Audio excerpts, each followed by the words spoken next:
Mayor हैं, CEO हैं, president हैं, तो ये पोजीशंस बड़ी अट्रैक्ट करती हैं, इनमें बहुत ज़्यादा कैरिज्मा और चार्म होता है। तो इसकी बैक साइड क्या है, या बैक एंड पे इसमें क्या-क्या चीज़ें हो रही होती हैं जो कि सामने वाले को फ्रंट एंड से नहीं नज़र आ रही होती? देखिए, मैं आपको इस इवेंट के इस हॉल से मिसाल दे देता हूँ कि आप सारे पार्टिसिपेंट्स, आप सबको मेरी आवाज़ आ रही है तो एक दफ़ा ज़ोर से येस बोल दें ताकि हमें पता चल जाए कि आप हैं। वंडरफुल। सो अब आप देखें, आप इतना माशाल्लाह ज़बरदस्त इवेंट लगा हुआ है, आप हॉल के अंदर आते हैं ना तो आपको सारे पैनाफ्लेक्स लगे हुए दिखते हैं, एसएमडी लगी हुई दिखती है, साउंड चल रहा है, मेरी आवाज़ आप तक पहुंच रही है, आपको वीडियो भी देखने को मिल रही है। लेकिन ये खुद ब खुद तो नहीं हो जाता, ये ऑटोमेटिक तो नहीं हो जाता। जो आपको दिख रहा होता है, जो शानदार शो आपको दिख रहा होता है, उसके पीछे एक बहुत तल्ख मेहनत चल रही होती है। उसके पीछे एक एक तार, एक एक बिजली की जो तार होती है, एक एक कनेक्शन जो होता है, एक एक बंदा यहाँ पे जो मौजूद है, हर कोई, इतने सारे लोग आपको नहीं दिख रहे होंगे यहाँ पे जिन्होंने दिन रात मेहनत करके इस इवेंट को सेटअप किया होगा आपके लिए। इसी तरीके से जो है ना, जो लीडरशिप में आपको सामने बैठा हुआ एक बंदा सूटेड बूटेड या वीडियो में आता हुआ या उसके नाम के नीचे टाइटल लगा हुआ तो बहुत ज़बरदस्त लगता है, लेकिन उसके पीछे बहुत ग्रिल होती है, उसके पीछे बहुत ड्रिल होती है। मेयर साहब भी इत्तेफाक करेंगे इस बात से कि अक्सर जब सवाल हो रहे होते हैं तो वो पोजीशन के ऊपर सवाल तो बहुत सारे हो जाते हैं, लेकिन ये नहीं पता चलता कि उसके पीछे कितनी मेहनत और उसके पीछे कितना कितना रगड़ा लग रहा होता है इंसान को, उसको नहीं समझ में आ रहा होता कि कैसे पुल आउट करना है। मैं जब लीडर बना था, मेरे लिए सबसे बड़ा चैलेंज ये था, मैं 2019 में इदारे का चीफ एग्जीक्यूटिव बना था, मेरे पास 50 लोगों की टीम थी, 3 ऑफिसेज थे, कराची, लाहौर, इस्लामाबाद के अंदर। हम पूरे पाकिस्तान में बहुत ज़बरदस्त काम कर रहे थे और आज भी अल्हम्दुलिल्लाह कर रहे हैं, पिछले 23 साल से कर रहे हैं। जैसे ही मैं सीईओ बना, 6 महीने बाद कोविड आ गया। 6 महीने कोविड इस दुनिया का हम सब नौजवानों के लिए अब तक का सबसे बड़ा चैलेंज रहा है, जिसके अंदर हमें नहीं पता था कि हमें क्या करना है। हमने वल्नरेबल दुनिया के बारे में सुना था, लेकिन हमने वल्नरेबल दुनिया सोची नहीं थी, देखी नहीं थी कि कैसी होगी। हमें नहीं पता था कि जहाज एकदम सारे रुक जाएंगे, हमें नहीं पता था कि मॉल्स एकदम सारे बंद हो जाएंगे, हमें नहीं पता था दुकानें बंद हो जाएंगी, हम सब घरों पे आके बैठ जाएंगे। So I had to shut down my offices, I had to fire my entire team and I was sitting alone in my office. But then I realized that it's not with the action that it happens. आप जो भी करना चाहते हैं वो आपके अमल से नहीं हो रहा होता, वो आपकी नीयत से हो रहा होता है। अल्लाह ने इंसान को ये बात समझाई है, अमाल का दारोमदार नीयतों पर है। अमल में शायद कभी होता हुआ दिखेगा, कभी होता हुआ नहीं दिखेगा, लेकिन जिस इंसान का ईमान इस बात पे पुख्ता होगा कि जो वो सोच रहा है वो कभी ना कभी किसी ना किसी तरीके से, किसी ना किसी शेप में, किसी ना किसी फॉर्म में उसके सामने आएगा ज़रूर, उसको बस एफर्ट करते रहना है। सो मेरा सबसे बड़ा चैलेंज ये था कि मैं एफर्ट करते रहूं और मुझे नतीजा नहीं दिखे, ये मुझसे हो नहीं पा रहा। आई नीड रिजल्ट, मुझे रिजल्ट चाहिए, हम सब नौजवानों को रिजल्ट चाहिए, हमें फ़ौरन रिजल्ट चाहिए, क्योंकि हमारी बचपन से तरबियत में ये है कि पहली जमात में गए, पहला सब्जेक्ट पढ़ा, फ़ौरन क्विज दिया, फ़ौरन रिजल्ट चाहिए। हमें हर चीज़ का फ़ौरन रिजल्ट चाहिए, फ़ौरन रिजल्ट नहीं मिलता। मुझे सबसे ज़्यादा स्ट्रगल इस बात पे करनी पड़ी as a leader, as a organizational leader. मेरे अंडर 4 ऑर्गेनाइजेशंस ऑपरेट करती हैं और मुझे चारों में ये सबसे ज़्यादा अपने आप को इस बात पे तरबियत देनी पड़ी कि फ़ौरन नतीजा नहीं मिलेगा और शायद मुझे ना मिले, शायद आप सबकी और मेरी, हम सबकी मेहनत का नतीजा और फल हमारे आने वाली औलादें खा रहे हों, हम शायद ना खा सकें। ये बात मुझे समझाने में अपने आप को सबसे ज़्यादा टाइम लगा और एक लीडर के लिए सबसे ज़्यादा मुश्किल बात समझना यही है कि वो जो कर रहा है, वो जो दरख्त लगा रहा है, उससे वो फल तोड़ के नहीं खा सकता, उससे फल तोड़ के कोई और ही खाएगा, वो उसके लिए नहीं है, वो किसी और के लिए है। That's the biggest challenge and that's the biggest blessing. बहुत खूबसूरत बात आपने कही कि एज अ लीडर हमारा काम सिर्फ एफर्ट करते रहना है, और कहीं ना कहीं ये मिसकॉन्सेप्शन और इल्यूजन आ जाता है कि भाई फ़ौरन रिजल्ट क्यों नहीं आ रहा, फ़ौरन रिजल्ट क्यों नहीं आ रहा। बहुत खूबसूरत मिसाल दी आपने पेड़ की कि लगाता कोई और है और उसका फल खाता कोई और है। तो thank you so much Waqar ji. Same question goes sir mayor साहब आपके लिए कि आपके डोमेन में, क्योंकि ये एक पॉलिटिक्स का डोमेन है जिसको आज का यूथ हर वक्त टीवी पर देख रहा है, सोशल मीडिया पे देख रहा है, और अनफॉर्चुनेटली अभी तक जो इसका इमेज आ रहा है बहुत नेगेटिव आ रहा है हमारी यूथ के ऊपर, अनफॉर्चुनेटली। तो इसकी रियल लाइफ में जो आप मेयर बने हैं माशाल्लाह से, और आप काम कर रहे हैं इस मुल्क के लिए बहुत ज़बरदस्त तरीके से, डायनामिक तरीके से, एक्टिवली, तो आप इस पर थोड़ा रोशनी डालें कि क्या रियल लाइफ चैलेंजेस हैं और इसको क्यों इतना बुरा पोर्ट्रे किया जा रहा है। क्या ये वाकई में इतना बुरा है या नहीं? It's something which the youth can pursue as a career as well. अच्छा, इसमें हम लोग आजकल पॉलिटिकल लाइफ जो है ना वो ग्लैमरस हो गई है। टीवी पे एक ज़माने में लोग मूवी स्टार्स को, टीवी स्टार्स को देखते थे। अब जो है आप शाम को 7 बजे अगर टीवी ऑन करें तो आपको कोई ड्रामा नज़र नहीं आएगा, आपको पॉलिटिशियन नज़र आएंगे। तो ग्लैमर उसके अंदर ऐड हुआ है। जब ग्लैमर ऐड हुआ तो लोगों के अंदर एक शऊर भी आया कि हाँ यार, ये मेरा रिप्रेजेंटेटिव है, ये मेरा नुमाइंदा है, ये मेरा लीडर है। और उनके अंदर ये कैपेसिटी डेवलप हुई कि हाँ, इन लोगों से मैं इस तरीके से सवाल पूछ सकता हूँ। प्रॉब्लम ये है कि जहाँ ग्लैमर आया, जहाँ लाइमलाइट आए, जहाँ पॉलिटिशियन जो हैं वो अब लोगों की ज़िंदगी का हिस्सा बन गए हैं, कहीं ना कहीं मैं समझता हूँ बेजा तनकीद बहुत ज़्यादा आ गई। मैं ये कहना चाहूँगा कि हमारे मुआशरे में, हमारे मुल्क में बिलखुसूस नाउमीदी बेची जाती है। हम लोगों को बताते हैं ये चीज़ ख़राब है, ये चीज़ ख़राब है, ये चीज़ ख़राब है। हम ये नहीं बताते कि ग्लास आधा भरा हुआ है, हम उनको बताते हैं ग्लास आधा खाली है। जिसकी वजह से नौजवान नस्ल जो है वो ये सोचती है कि इस मुल्क में कुछ नहीं रखा, इस शहर में कुछ नहीं रखा, इस मुआशरे में कुछ नहीं रखा, let us go to another country. अब मेरा पर्सनली मानना ये है कि पाकिस्तान 25 करोड़ लोगों का मुल्क है। ये 25 करोड़ लोग जो है सब के सब तो मुल्क छोड़ के नहीं जा सकते। इसका कोई फ्रैक्शन जो है उनको अपॉर्चुनिटी मिलेगी कि वो पाकिस्तान से बाहर चले जाएं। अच्छा, जो लोग पाकिस्तान से बाहर चले जाते हैं वो बाहर बैठ के भी पाकिस्तान के बारे में बात कर रहे होते हैं। तो मैं लोगों को बार बार ये कहता हूँ कि क्यों ना हम ये ईजियर वे आउट ढूंढने के बजाय ये सोचें कि ये हमारा मुल्क है, ये हमारा शहर है, ये हमारा सूबा है, ये हमारा मोहल्ला है, इसकी ओनरशिप लें। और जब ओनरशिप लें तो हम कैसे चीज़ों को ठीक कर सकते हैं। अब अनफॉर्चुनेटली होता क्या है, आप जितने भी बच्चे बच्चियाँ सामने बैठे हैं, आप कहते हैं ये हमारा राइट है, राइट। आप कहते हैं कि पानी हमें मिलना चाहिए, हमारा राइट है। अच्छी सड़क होनी चाहिए, ये हमारा राइट है। स्कूल अच्छा होना चाहिए, हमारा राइट है। तमाम बेसिक एमिनिटीज़ जो हैं ये हमारा राइट है। हम में से कितने लोग ये जानते हैं कि उस राइट के साथ एक ड्यूटी भी होती है। जब हम कानून पढ़ते हैं, जब मैं कानून पढ़ रहा था तो हमें लॉ स्कूल में पढ़ाया गया, अंग्रेजी की एक लाइन है कि every right has a corresponding duty. कि आपका फ़र्ज़ क्या है। आप कह रहे हो ये मेरा हक है, मेरा फ़र्ज़ क्या है, मेरे फ़राइज़ क्या हैं मुआशरे की तरफ। हमने अनफॉर्चुनेटली अपने सोशल डिस्कोर्स में, सोशल डायलॉग में वो फ़राइज़ जो हमारे हैं ना, उसके ऊपर गुफ्तगू करना छोड़ दी है। और मैं ये समझता हूँ कि जो लीडरशिप है वो, और ये जो नौजवान नस्ल है, इसके अंदर ये कनेक्शन, ये ब्रिज क्रिएट करने की ज़रूरत है, जहाँ पे वो लीडर्स अपने फ़राइज़ निभाएं और जो अवाम है, जो ये यूथ है, वो अपने फ़राइज़ निभाएं। और जब आप अपने फ़राइज़ निभाएंगे तो स्टेट का राइट मजबूत होगा, और जब स्टेट अपने फ़राइज़ निभाएगी तो आपके जो राइट्स हैं उनको फुलफ़िल करने में हम कामयाब हो पाएंगे। छोटी सी मैं आपको मिसाल देता हूँ। हम कराची शहर में बैठे हैं। कराची शहर का सबसे बड़ा मसला है पानी, कि हमारे पास वो पानी उस तरीके से अवेलेबल नहीं है जिस तरीके से हम तसव्वुर करते हैं। लोग मिसाल देते हैं लाहौर की, कराची के साथ कि जी लाहौर में पानी है, कराची में पानी नहीं है। कभी किसी ने सोचने की कोशिश की कि क्या वजूहात हैं जिसकी वजह से लाहौर में पानी है या कराची में पानी नहीं है? उसका मैं आपको एक सिंपल सा फैक्ट बताता हूँ कि लाहौर के अंदर ज़ेर ज़मीन जो पानी है ना, वो मीठा पानी है। वो अपना ट्यूबवेल लगाते हैं, उससे पानी को पंप आउट करते हैं, उस पानी को फिर उनके वासा के ज़रिए इस्तेमाल किया जाता है। कराची शहर का जो पानी है, ज़ेर ज़मीन पानी, वो खारा है। हमें पानी लाना पड़ता है किंजर से, जो कि 125 किलोमीटर दूर है। तो क्या लाहौर का एग्जाम्पल आप कराची के साथ दे सकते हैं? आप नहीं दे सकते, because you can't equate apples with oranges, right.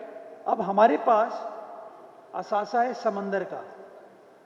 दुनिया भर में उन्होंने टेक्नोलॉजी को इस्तेमाल करके, कल लेक्चर आपको दिया था एंटरप्राइज के ऊपर, एंटरप्राइज को इस्तेमाल करके उन्होंने पानी का हल ये निकाला कि समंदर के खारे पानी को हम मीठा करेंगे, और मीठा करने के बाद वो लोगों को सप्लाई करते हैं। जिसकी सबसे आसान मिसाल मिडल ईस्ट है, लेकिन there is a cost to it.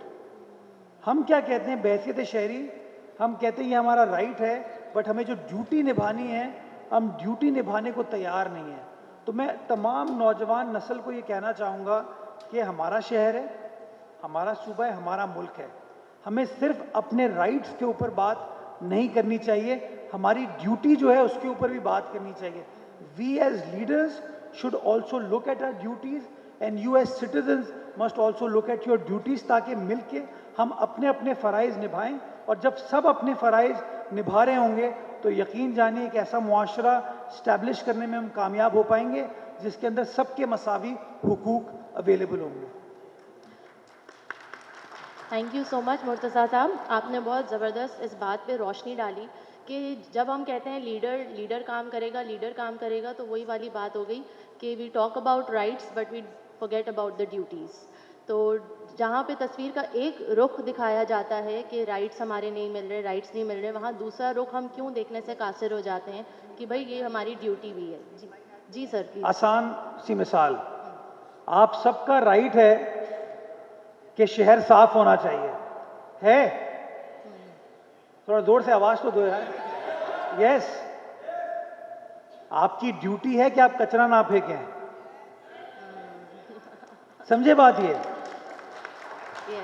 हम लोग इस शहर के अंदर, इस मुल्क के अंदर as a matter of right चीज इस्तेमाल करते हैं और फेंक देते हैं, बट हम 2 घंटे की फ्लाइट लेके पाकिस्तान से बाहर जाएंगे ना, वहां हम ये काम नहीं करेंगे। हम अपने घर के अंदर बैठे होंगे ना जब, तो हम घर के अंदर लेट से पानी की बोतल पी के बोतल फेंकेंगे नहीं, कोई चिप्स खा के उसका रैपर घर के अंदर नहीं फेंकेंगे, हम उसके डस्टबिन में फेंकेंगे, राइट? और हम एक्सपेक्ट करेंगे हमारा मुलाजिम या हम खुद उसको घर के बाहर जाके फेंक दें। हमें सोचने की ज़रूरत है कि हाँ, वो जो स्वीपर है वो कचरा उठाएगा, लेकिन हमारी भी जिम्मेदारी है कि हम जगह जगह वो कचरा ना फेंकें। दुनिया भर के अंदर लोग कोई चीज़ इस्तेमाल करने के बाद एट टाइम जेब में वो चीज़ रख देते हैं, टिश्यू पेपर जेब में पड़ा हुआ होता है। हमारे यहाँ माशाल्लाह टिश्यू पेपर जो है वो हम फेंक देते हैं कि यार अपनी पैंट को साफ रखना है, अपने पर्स को साफ रखना है, शहर बेशक गंदा हो जाए। इसलिए मैं कहता हूँ राइट और ड्यूटी को आपको साथ लेकर चलने की ज़रूरत है। ड्यूटी परफॉर्म करेंगे, राइट्स फुलफिल होंगे, राइट्स को एक्सपेक्ट करेंगे, ड्यूटी परफॉर्म करनी पड़ेगी। इसी तरीके से चीज़ें आगे बढ़ती हैं। वो कहते हैं ना, इट टेक्स 2 to tango, ताली दोनों हाथों से बजती है। तो we as government and you as citizens, if we work together we create success stories. Absolutely sir, thank you so much कि इन्होंने ये बात बताई जो हम अपनी ट्रेनिंग की दुनिया में इसको सम अप करते हैं TPR की शक्ल में, टेक पर्सनल रिस्पॉन्सिबिलिटी।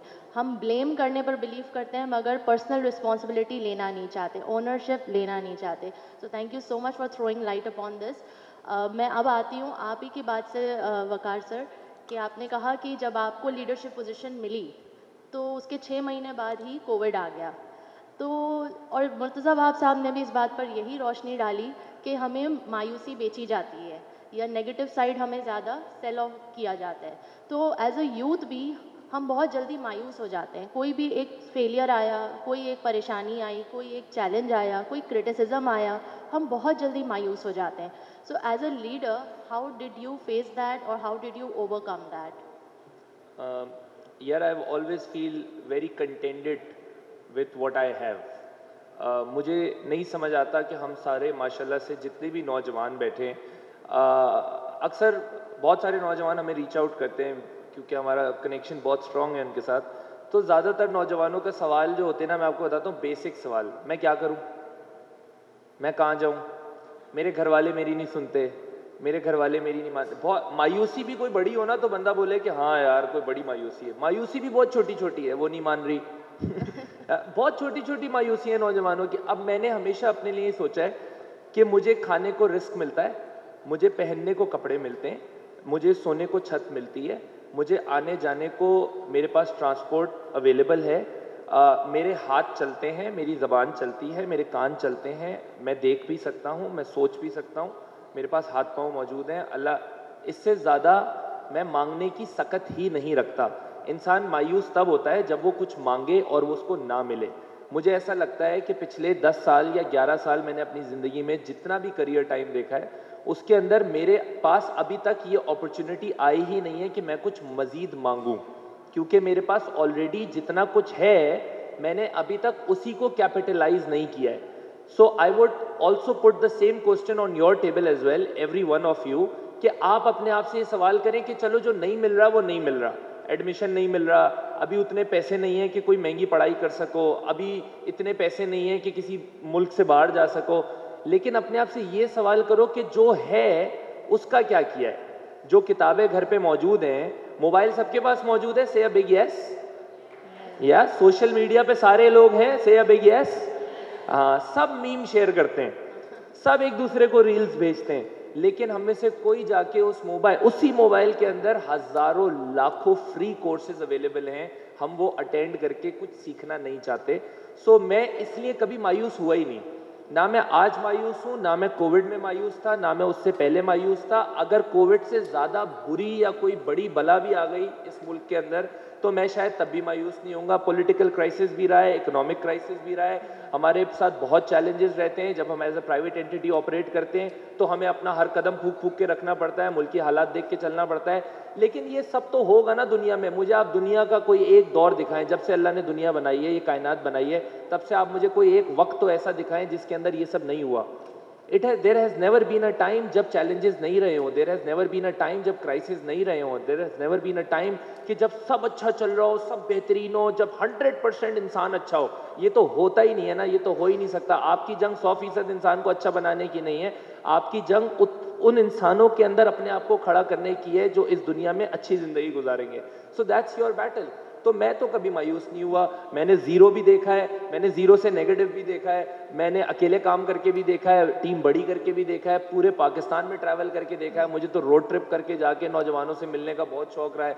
मैं बहुत इंजॉय करता हूं अपने काम को. I truly truly love it for what I do. अभी आपको थोड़ी देर में पता भी चलेगा जब मैं आपके साथ सोलो सेशन करूंगा तो.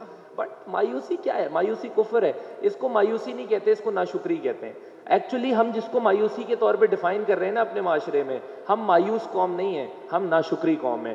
तो मायूसी को ना नाशुक्री के साथ मिक्स नहीं करें. आप नाशुक्री से शुक्र की तरफ आ जाएं. अल्लाह ने सूरह रहमान में बेशुमार दफ़ा आपको एक आयफ़ा भी आई अलाई रब्बी कुमा तुकज़्ज़िबान, और तुम अपने रब की कौन कौन सी नेमतों को जुटलाओगे. तो उसको एक दफ़ा अगर आप पढ़ लें ट्रांसलेशन के साथ तो आप बोलेंगे या अल्लाह मैंने आज तक क्या किया अपनी ज़िंदगी का साथ. ये एक सांस जो आ रही है और वापस जा रही है, इसी का शुक्र अदा करना शुरू कर दो तो ज़िंदगी में तुम्हारे लिए बहुत कमी पड़ जाएगी. So that's my point of view. I've never been मायूस. मैं हमेशा कंटेंटेड रहता हूँ. That's wonderful. एंड अगर मैं इसको सम अप करूं तो ये सही है कि मायूसी का तोड़ ग्रैटिट्यूड है? एब्सोल्युटली. नाशुक्री का तोड़ ग्रैटिट्यूड है. नाशुक्री का तोड़ ग्रैटिट्यूड है. But as a motivational speaker कभी तो वो लम्हा आया होगा कि आप डिमोटिवेट फील हुए होंगे. इंसान है, कभी तो. या मैं अपने आप को मोटिवेशनल स्पीकर नहीं कहता, हम खुद नहीं कहते. अगर कोई मोटिवेट हो जाता है तो वो कह देता है, क्योंकि ये कोई फील्ड नहीं है. असल फील्ड ट्रेनिंग की है, असल काम कुछ और है. Motivational speaking is not a field itself. अगर ज़िंदगी में कुछ खुद करेंगे तो किसी को जाके मोटिवेट करेंगे ना, वरना ऐसे खड़े होकर किसी को बताना शुरू कर दे और तो सामने वाला भी बोलेगा अच्छा आपने क्या किया है, तो इस बात का मेरे पास कोई जवाब नहीं होगा. सो मोटिवेशन 100% दिन भी होता है और रात भी होती है. तो मोटिवेटेड भी होते हैं और डीमोटिवेटेड भी होते हैं. अच्छा भी होता है, बुरा भी होता है, हंसते भी हैं, रोते भी हैं. अल्लाह ने मयाना रवि इख्तियार करें हर काम के अंदर. अल्लाह ने हर पूरी कायनात में ना हर चीज़ बड़े बैलेंस में रखी है. तो motivation can not stand alone, it goes on with demotivation. Demotivation है तभी तो पता चला है कि मोटिवेशन क्या होती है. दिन नहीं होता तो पता कैसे चलता कि रात क्या होती है अगर हर वक्त अंधेरा रहता तो. True true. Thank you so much Waqas भाई. ऑल राइट सर, आपके लिए सेम सवाल. How you handle criticism in your field and domain? Criticism एक कान से सुनते हैं, दूसरे कान से निकाल देते हैं. और मैं बताऊं आपको, आप लोग सब देखते हैं मैं मेयर हूं, बड़ी चीज हूं, but there is a back story to it. मतलब मैं पैदा होके तो मेयर नहीं बन गया, या पैदा होके मुझे अल्लाह ताला ने इस जगह नहीं बिठा दिया, पैदा होते ही वकार को इस जगह नहीं बिठा दिया. हर चीज की बैक स्टोरी होती है. कुछ लोग हैं जो बैक स्टोरी बताते हैं, कुछ लोग हैं जो बैक स्टोरी नहीं बताते. मैं आपको अपनी बैक स्टोरी बताता हूँ. मैं 9 साल का था, मेरे वालिद साहब की डेथ हुई. तो मायूसी हो सकती थी. ये वालिद साहब चले गए, हर बंदा कहता है मेरा राइट है, बाप मेरे साथ होना चाहिए. स्ट्रगल की, नॉर्मल स्कूल में पढ़े, जब स्कूल कॉलेज कर लिया, जब यूनिवर्सिटी में दाखिले का टाइम आया तो जिस जगह दाखिले के लिए अप्लाई किया उस दाखिले में फेल हो गए। मायूसी हो सकती है, मायूसी हो सकती थी, लेकिन नहीं, उठे खड़े हुए और लॉ का चुनाव किया। मैं बहुत सारे लोगों को ये कहता हूँ, मैंने कभी तसव्वुर नहीं किया था कि मैं वकील बनूंगा। मेरे ख़ानदान में आसपास कोई वकील नहीं है। हमने तो सोचा था सिंपल सा जो एक प्रोफेशनल मैनेजमेंट, मार्केटिंग, फाइनेंस की डिग्री होती है वो ले लेंगे, किसी जगह काम वगैरह कर लेंगे। तो अल्लाह ताला को शायद कुछ और मंजूर था। अल्लाह ताला ने वो रास्ता ब्लॉक किया, मेरा ये मानना है। मैं पढ़ाई में अच्छा था, लेकिन बावजूद अच्छे होने के जिस यूनिवर्सिटी में जाना चाहता था उस यूनिवर्सिटी में नहीं जा पाया। मुझे आज भी याद है कि जब एडमिशन नहीं हुआ, मायूसी हुई थोड़ी सी। वालदा ने समझाया इट्स पार्ट ऑफ लाइफ।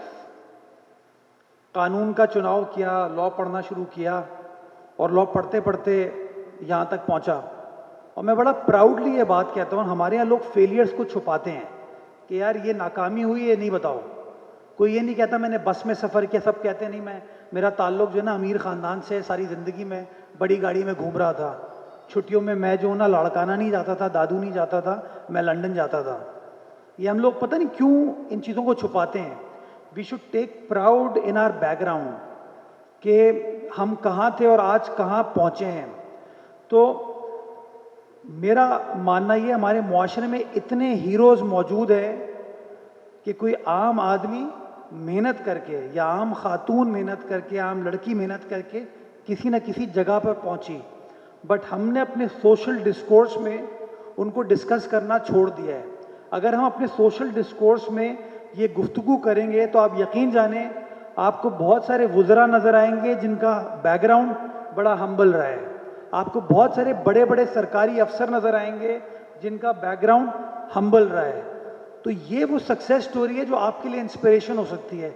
जो आज आपको लगता है कि यार मेरा फलां जगह एडमिशन नहीं हुआ, शायद मैं कुछ नहीं कर सकता हूँ, that should not be the case. आपको ये सोचना चाहिए कि no, I will turn things around and I will make things happen, और रास्ता आपका निकलता जाता है। मैं आपको एक छोटी सी अपनी ज़ाती मिसाल देता हूँ।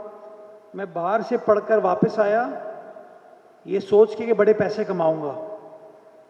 जब पहली नौकरी मुझे मिली और पहला काम मैंने किया तो पहली तनख्वाह जो थी मेरी वो 5,000 रुपये थी 2008 में। हार्ड टू इमेजिन, लेकिन इंस्पिरेशन मिली कि हाँ, अगर पैसे बढ़ाने हैं, अगर आमदनी को बढ़ाना है तो मेहनत करना होगी। उस मेहनत के लिए फिर फैसला किया कि पढ़ाई कराऊंगा। कॉलेज में पढ़ाना शुरू किया। सुबह 8 बजे दिन स्टार्ट होता था कोर्ट से, रात को 9:30 बजे दिन ख़त्म होता था, बिकॉज रात को यूनिवर्सिटी पढ़ाने जाता था। क्यों? क्योंकि आमदनी हासिल करनी थी, पैसे कमाने थे, वो स्ट्रगल करना था। और वो तमाम चीज़ें जो की ना मैंने, आज उसका मुझे फ़ायदा हो रहा है कि मुझे अल्लाह ताला ने ये मौका दिया है कि मुझे इस मनसब पर बिठाया। तो अगर मैं बैठ सकता हूँ तो आप लोग भी बैठ सकते हैं। अगर आज मैं मुर्तज़ा वहाब हूँ तो कल आप मुर्तज़ा वहाब हो सकते हैं।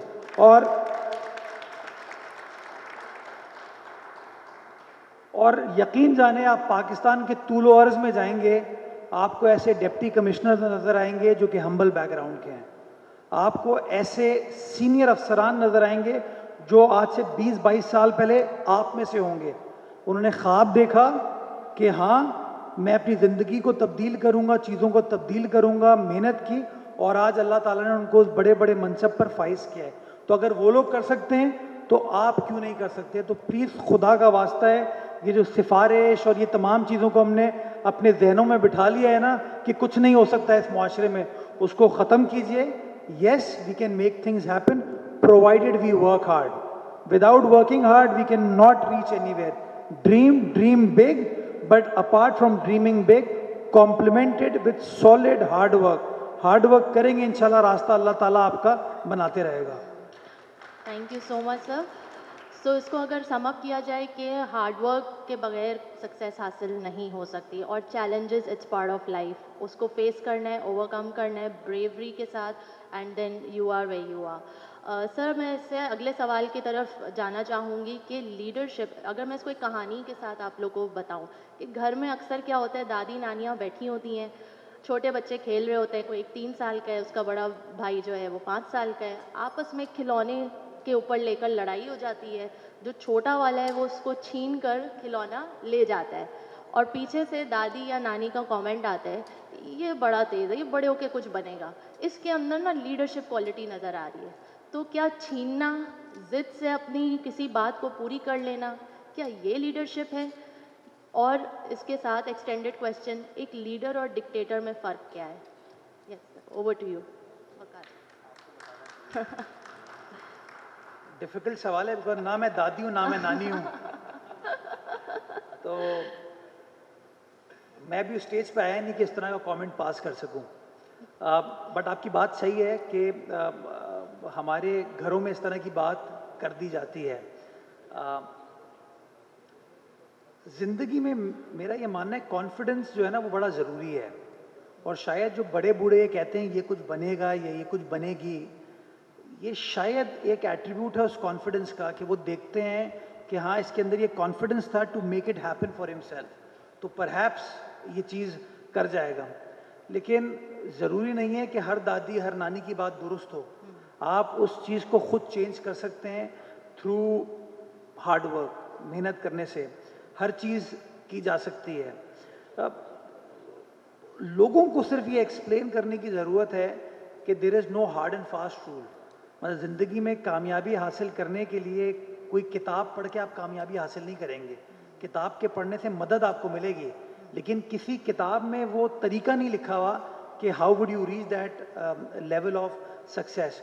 वो आपको खुद अपनी ग्राउंड रियलिटीज़ को देख के मद्देनज़र रखते हुए तमाम चीज़ों को असेस करना पड़ता है, and then you make things happen. तो दादी का है, नानी का है, दादा का है, नाना का है, लेकिन मैं समझता हूँ हर बड़ा बूढ़ा ये चाहेगा कि उसकी औलाद कामयाब हो, उसकी औलाद जो है वो सुरखरू हो। तो हमें ये सोचना चाहिए कि उनको कैसे हम, how do we make them proud, और वो तभी हो सकता है जब हम बड़ा सोचें और बड़ा करके दिखाएं। Thank you so much. Yes sir. आपका सवाल जो था वो ये था कि एक लीडर में और डिक्टेटर में क्या फ़र्क होता है। और तो जो वो वाली बात भी थी, मैं इस पर्सपेक्टिव से कहना चाह रही थी कि जो छीन के किसी से ले लेना, क्या ये लीडरशिप क्वालिटी कहलाया जाता है? मैं पलट के आप सबसे ये सवाल कर लेता हूँ कि अगर आप किसी से कुछ छीन के लेके गए हैं तो आपके अपने अंदर से क्या आवाज़ आती है? अगर आपने किसी का निवाला छीना है तो आपके अपने अंदर से क्या आवाज़ आती है? अगर आप लोगों की तो आवाज़ ही नहीं आ रही यार। अंदर से आ रही है ना। सो आपके अपने अंदर से अगर ये आवाज़ आती है ना कि हाँ ये ठीक है, कोई ऐसा है जो कह सकता है? अगर नहीं आती है आवाज़ कि ये ठीक है तो जोर से बोल दें नो। या तो दैट इज द आंसर। इस बात का जवाब ये कि लीडरशिप क्या है, इस बात का जवाब आपके अपने अंदर से आता है। आपको बस खुद जी सर।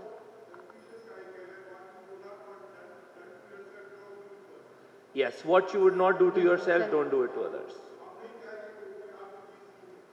Yeah. Exactly. So अगर आपके अपने अंदर से ये आवाज़ नहीं आती तो जो आवाज़ आती है उस पर खुद एतमादी दिखाएं, क्योंकि आपके अपने अंदर हर सवाल का जवाब मौजूद है। और यही फ़र्क है कि जो लीडरशिप और डिक्टेट करने वाली जो बात है, अगर मैं घर पे एक वालिद साहब के ऊपर रख के बता दूं कि एक वालिद साहब जो होते हैं वो बच्चे को रास्ता दिखाते हैं और एक वालिद साहब जो होते हैं वो बच्चे को रास्ता बता देते हैं। तो जो बता देते हैं वो डिक्टेट कर रहे होते हैं और जो दिखाते हैं वो लीडर होते हैं। तो दिखाने और बताने का फ़र्क है सिर्फ लीडरशिप और डिक्टेटरशिप में। Thank you so much. Thank you. I think एक सिर्फ लाइन ऐड करूँ ना, लिटरल मीनिंग क्या है? लीड और डिक्टेट। डिक्टेटर डिक्टेट करेगा, लीडर लीड करेगा। तो आप लोग खुद सोचें समझें कि आपको कोई ऐसा बंदा चाहिए जो लीड करे, आपको रास्ता दिखाए, या ऐसा बंदा चाहिए जो आपको डिक्टेट करे। मेरे ख्याल में leadership would be a better solution to the problems. Thank you so much. आखिरी सवाल मेरी तरफ से हमारे गेस्ट के लिए होगा और फिर the floor will be open for all the youngsters कि वो अपना कोई सवाल अगर करना चाहें तो कर सकते हैं। तो आखिरी सवाल आप लोग के लिए ये है कि if any one ingredient that is a must for any person in the leadership role, what would it be in one word? Integrity. Sir, as I said, कोई हार्ड एंड फास्ट रूल नहीं है। If there would be only one ingredient कि ये तो must है leadership में, मतलब मेरा मानना ये कि लीडरशिप जो है ना वो ऑल इनकम्पासिंग होती है। उसके अंदर इंटेग्रिटी भी होनी चाहिए, उसके अंदर कैपेबिलिटी भी होनी चाहिए, उसके अंदर ह्यूमिलिटी भी होनी चाहिए, उसके अंदर कैपेसिटी टू थिंक बिग भी होनी चाहिए। तो कोई एक वर्ड में आप उसको कन्फाइन नहीं कर सकते। मैं समझता हूँ हर चीज़ इक्वली इम्पॉर्टेंट है। आपके अंदर बहुत इंटेग्रिटी है बट आपके अंदर एरोगेंस है, फ़ायदा नहीं होगा। आप बहुत ही हम्बल हैं लेकिन आप बेईमान हैं, कोई फ़ायदा नहीं होगा। आप बहुत हार्ड वर्किंग हैं बट आपके अंदर इंटेलिजेंस का वो लेवल नहीं है, अगेन प्रॉब्लम होगी। So it's very difficult to categorise it with one word, but मेरा मानना ये है कि लीडर के अंदर लीडरशिप होनी चाहिए। Thank you so much. It's a combination of skills. All right, now the floor is open. जिसको भी सवाल करना है वो प्लीज़ हाथ खड़ा करे and the mic will come to you. अपना नाम ज़रूर बताइएगा।